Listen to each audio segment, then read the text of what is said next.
அனைவருக்கும் வணக்கம். Welcome to Dharma academy. இந்த வீடியோவில் நம்ம பார்க்க போகிறது டெஸ்ட் நம்பர் 17ல் 7ஆம் வகுப்பு பொதுத்தமிழ்லேருந்து இயல் 8 வந்து பார்க்க போகிறோம். இதுக்கு முன்னாடி நம்ம அப்லோட் பண்ண வீடியோக்களை இன்னும் நீங்கள் பார்க்கலன்னா நம்ம சேனலோட பிளேலிஸ்ட்டில் போய் செக் பண்ணி பாருங்கள், ஓகேவா? இந்த இயலை ஒரு முறை படிச்சுட்டு ஒரு டெஸ்ட் மாதிரி அட்டன் பண்ணுங்கள். அப்போ தான் வரவிருக்கிற எக்ஸாமுக்கு உங்களுக்கு பயனுள்ளதாக இருக்கும். இந்த வீடியோ பதிவை முழுமையாக பார்த்துட்டு எத்தனை கொஷின்ஸுக்கு நீங்கள் கரெக்டாக ஆன்சர் பண்ணீங்க அப்படிங்கிறத கமெண்ட்ஸில் சொல்லுங்கள், ஓகே?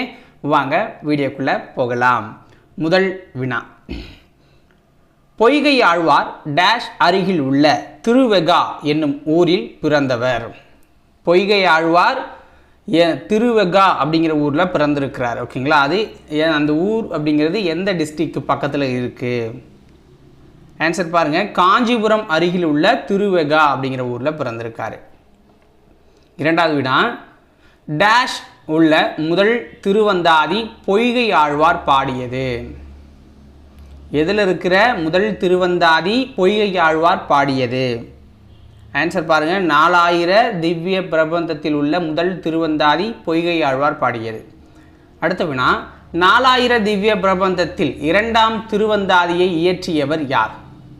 4000 திவ்ய பிரபந்தத்தில் இரண்டாம் திருவந்தாதியை இயற்றியவர் யார்? ஆன்சர் பூதத்தாழ்வார். 4000 திவ்ய பிரபந்தத்தை தொகுத்தவர் யார்? 4000 திவ்ய பிரபந்தத்தை தொகுத்தவர் யார்? ஆன்சர் நாதமுனிகள். அடுத்த வினா: முனைப்பாடியார் இயற்றிய அறநெறிச்சாரம் டேஷ் பாடல்களை கொண்டது. முனைப்பாடியார் இயற்றிய அறநெறிச்சாரம் எத்தனை பாடல்களை கொண்டதுன்னா 225 பாடல்களை கொண்டது. அடுத்த வினா: அறநெறிச்சாரம் நூலின் டேஷ் பாடல் நமக்கு பாடமாக கொடுத்துருக்காங்க. இந்த 8வது இயலில் அந்த பாடலை நமக்கு பாடமாக கொடுத்துருக்காங்க. என்ன பாடல் அப்படின்னு பார்த்தீங்கன்னா 15ஆம் பாடலை நம்ம பாடமாக கொடுத்துருக்காங்க. அடுத்தது: டேஷ் என்னும் எரிவினை இட வேண்டும். ஆன்சர் என்ன? உண்மை பேசுதல் அப்படிங்கிற எரிவினை கொடுத்தா தான் சமூகம் நல்லாயிருக்கும். அடுத்த வினா: பைங்கூழ் என்பதன் பொருள் என்ன? பைங்கூழ் என்பதன் பொருள் என்ன? ஆன்சர் பசுமையான பயிர், பசுமையான பயிர். அடுத்தது: டேஷ் என்னும் கலையை நீக்க வேண்டும். டேஷ் என்னும் கலையை நீக்க வேண்டும் அப்படிங்கிறாங்க. ஆன்சர் என்ன? வன்சொல் என்னும் கலையை நீக்க வேண்டும். அடுத்த வினா: குன்றக்குடி அடிகளார் நடத்திய இதழ்கள் எது? குன்றக்குடி அடிகளார் நடத்திய இதழ் அப்படின்னா உங்களுக்கு வந்து அறிக அறிவியல் அருளோசை அப்படிங்கிற 2 நூலுமே அவர் நடத்தினது தான், இதழ் தான். குன்றக்குடி அடிகளாரின் நூல்களில் சேராதது எது? குன்றக்குடி அடிகளாரின் நூல்களில் சேராதது எது? ஆன்சர் பாருங்க.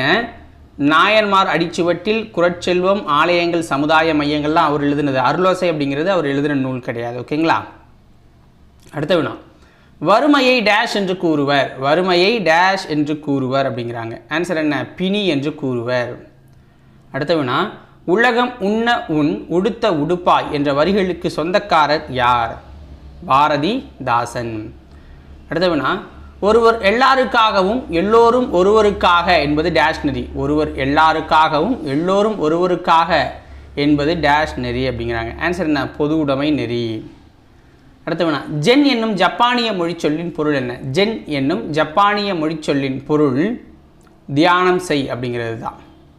அடுத்த வினா: டேஷ் மதத்தை சார்ந்த துறவியரில் ஒரு பிரிவினரே ஜென் சிந்தனையாளர்கள். ஆன்சர் என்ன? புத்த மதத்தை சார்ந்த துறவியரில் ஒரு பிரிவினரே ஜென் சிந்தனையாளர்கள். அடுத்த வினா: ஒரு பொருள்களில் ஒன்றை மட்டும் உருவகப்படுத்தி மற்றொன்றை உபயோகப்படுத்தாமல் விடுவது என்ன அப்படின்னு கேட்குறாங்க. ஒரு பொருளில் ஒன்றை மட்டும் உருவகப்படுத்திட்டு இன்னொன்று உருவகப்படுத்தாமல் விட்டா அதுக்கு பேர் என்ன? ஆன்சர் ஏகதேச உருவகணி. ஏகதேச உருவகணி. அடுத்தது பாருங்கள். உவமை அமைக்கப்படும் பொருள் இரண்டும் ஒன்றாக அமைவது. உவமை அமைக்கப்படும் பொருள் இரண்டும் ஒன்றாக அமைவது என்ன? ஆன்சர் என்ன? உருவக அணி.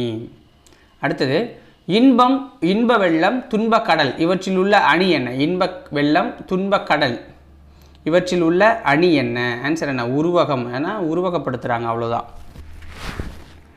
அடுத்தது: அறிவு என்னும் விளக்கை கொண்டு டேஷ் நீக்க வேண்டும். அறிவு என்னும் விளக்கை கொண்டு எதை நீக்கணும்? அறியாமையை நீக்க வேண்டும். அடுத்த வினா: வினையால் வினையாக்கி கோடல் நனைவுகள் யானையால் யானையாத்தற்று இக்குறளில் பயின்று வந்துள்ள அணி என்ன? ஆன்சர் என்ன? உவமை அணி. அடுத்த வினா, உருவசியும் ஓவா பிணியும் செருவகையும் சேராது இயல்வது. ஸோ இதுக்கு ஆன்சர் என்ன அப்படின்னு பார்த்தீங்கன்னா நாடு அப்படின்னு வரும்.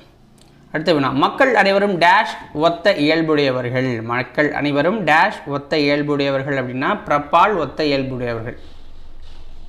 அடுத்த வினா, பெரிய அளவில் முயற்சி இல்லாமல் வளர்ந்தரும் நாடே டேஷ் நாடாகும். பெரிய அளவில் முயற்சி இல்லாமல் வளர்ந்தரும் நாடே டேஷ் நாடு அப்படிங்கிறாங்க. ஆன்சர் என்ன? சிறந்த நாடு.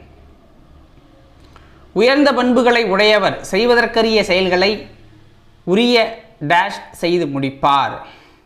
ஆன்சர் நெறிமுறையில் செய்து முடிப்பார். உரிய நெறிமுறையில் செய்து முடிப்பார். ஓகேங்களா?